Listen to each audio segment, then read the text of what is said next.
Hello दोस्तों, कैसे हैं आप लोग। उम्मीद करता हूँ आप लोग सही होंगे। आज मैं बहुत ही भरे मन से आप लोगों के सामने मुखातिब हूँ। एक्चुअली हुआ क्या है कि आज मैं जब अपने ड्यूटी पे जा रहा था तो सुबह सुबह टोनी को बहुत ज़्यादा सर्दी हो गया था। तो मैं चला कोई बात नहीं, उधर से आकर के उनका ट्रीटमेंट करूँगा। बट ड्यूटी आवर में ही मेरी वाइफ का फ़ोन आया कि टोनी को साजू ने कस के अटैक किया है। फिर उसने यूट्यूब पे रिसर्च किया तो पाया कि जो फीमेल पैरोट होती है ना, वो अटैक करती है हमेशा सर पे ही अटैक करती है। तो हमारा जो साजू है वो भी फीमेल पैरोट है और उसने टोनी के सर पे कस के अटैक किया है और काफ़ी ज़्यादा ब्लीडिंग हुआ है।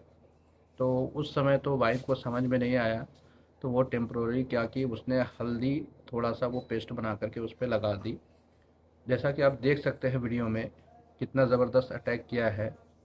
एक्चुअली क्या है, मैंने वाइफ को ही बोल रखा है कि जब मैं ड्यूटी पे जाऊँ तुम जो भी काम करो इन तीनों को खुला छोड़ दो, पिंजरे में कैद नहीं रखना है। बट साजो जो है अभी भी वो एक्सेप्ट करने को तैयार नहीं है, ना ही तो वो किट्टू को एक्सेप्ट कर रहा है, ना ही टोनी को एक्सेप्ट कर रहा है। बट किट्टू से लड़ाई होती है तो किट्टू के पंख बड़े हैं, वो उड़कर चला जाता है, ऊपर छज्जे पे चला जाता है, इसलिए उन दोनों की लड़ाई में तो ज़्यादा कोई नुकसान नहीं हो रहा। बट टोनी जो है बहुत ही छोटा बच्चा है, अभी वो पंख भी अभी ज़्यादातर नहीं आया, बस हल्का हल्का वो खुदकता है, अब जैसा वीडियो में पहले भी देखा होगा। तो और वो भी थोड़ा सा शैतान है, कम नहीं है। वो भी जब भी होगा उसके पिंजरे के पास ही जाएगा, साजू के पिंजरे के पास। तो डेली तो हम लोग केयर करते हैं, तो जिसकी वजह से मतलब हल्का फुल्का अटैक किया या कुछ भी इस तरह से बचा लेते थे। बट आज ज़रा सा नज़र क्या हटी कि उसने बहुत ज़्यादा ही कस के अटैक किया है टोनी पे, और जैसा आपने देखा स्क्रीन पे कि उसके सर पे ही अटैक हुआ है और ब्लीडिंग हुई है। तो अभी मैं ड्यूटी से लौटा हूँ तो देखा काफ़ी ज़्यादा नाजुक हालत है, तो तुरंत मेडिकल स्टोर गया। और मेडिकल स्टोर डिटॉल तो हर हमारे घर पे रहता है, तो डिटॉल से सबसे पहले मैंने क्या किया, इसे थोड़ा सा रुई में लेकर उसको जहाँ पे अटैक किया है, जहाँ पे ज़ख्म है, उससे उससे पहले उसको क्लीन कर लिया डिटॉल से। उसके बाद इसका छोटे बच्चे का इंसान का, देखिए मैंने पहले ही बताया है वीडियो में, किसी भी पेट एनिमल्स को, चाहे कुत्ता हो, बिल्ली हो, तोता हो, किसी तरह का भी कोई भी प्रॉब्लम हो, तो आप जो इंसान के छोटे बच्चों का ट्रीटमेंट करते हैं जिस दवा से, उस दवा से आप अपने पेट का भी ट्रीटमेंट कर सकते हैं।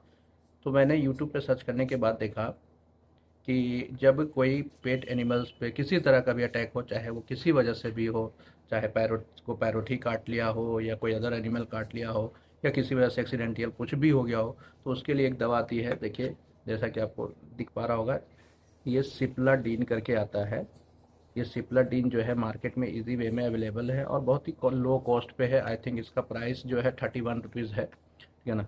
तो इसे बस 2 दिन में 2-3 बार लगाने से 1-2 दिन में उसमें वो आई थिंक रिकवर कर लेगा।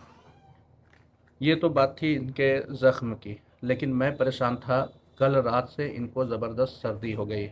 अब ये एक नया चीज़ पता चला कि पैरोट में भी सर्दी होती है, और ये आजकल बरसात के अमरूद लाकर इसे खुद दे रहा था, एसी में सो रहा है।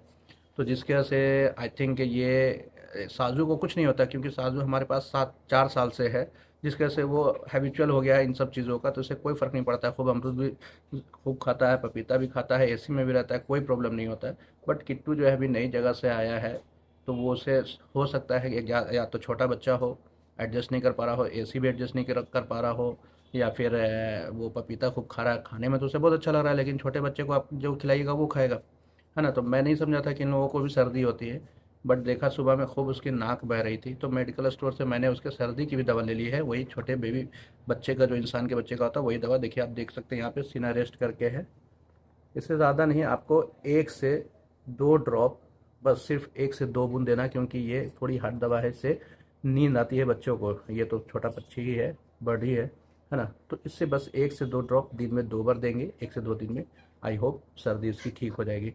और सर्दी, हम आप सबकी सर्दी जो होती है ना, वो उतनी नाजुक नहीं होती, 1 से 2 दिन में ठीक हो जाती। बट पक्षियों के बारे में बताया गया है, जानवर के बारे में बताया गया है कि उसकी सर्दी को नज़रअंदाज नहीं करना है, क्योंकि वो एक जानलेवा बीमारी भी हो सकता है। अगर आप उसका प्रॉपर केयर नहीं करेंगे तो उसकी जान भी जा सकती है। तो मैं मेडिकल स्टोर से जाकर के दोनों दवा लाया और उसे मैंने अभी ट्रीट ट्रीट किया है, जैसा कि आप वीडियो में देख रहे होंगे। मैं आते के साथ सबसे पहले खाना खाया और तुरंत मार्केट निकल गया, और उसके ट्रीटमेंट के लिए जो भी ज़रूरत की दवा थी सब दवा मैंने लेकर आया और उसे दिया है। देखिए अब कितने दिनों में उसकी सुधार होती है। थोड़ा सा अब क्या करूँ मैं, बेचारा टोनी छोटा पड़ जाता है, कोई उसे एक्सेप्ट नहीं कर रहा, ना तो किट्टू एक्सेप्ट कर रहा है, ना ही हमारे साजू साहब जो हैं वो भी एक्सेप्ट नहीं करने को तैयार नहीं है। तो आई होप, लगता है कि अब मुझे उसे अलग रूम में ले जाकर रखना पड़ेगा, एसी से दूर रखना पड़ेगा। तो एक हमारा बेडरूम नीचे में भी है फर्स्ट फ्लोर पे, तो उसमें हो सकता है कि जाकर आज मुझे 1-2 दिन उसके साथ वहाँ रखना पड़ेगा, उसकी देखभाल करनी पड़ेगी। तो हो सकता है कि सुधार हो। और आप लोग से भी गुजारिश है कि थोड़ा दुआ कर देंगे, प्रे फॉर हिम, जल्दी रिकवर करे।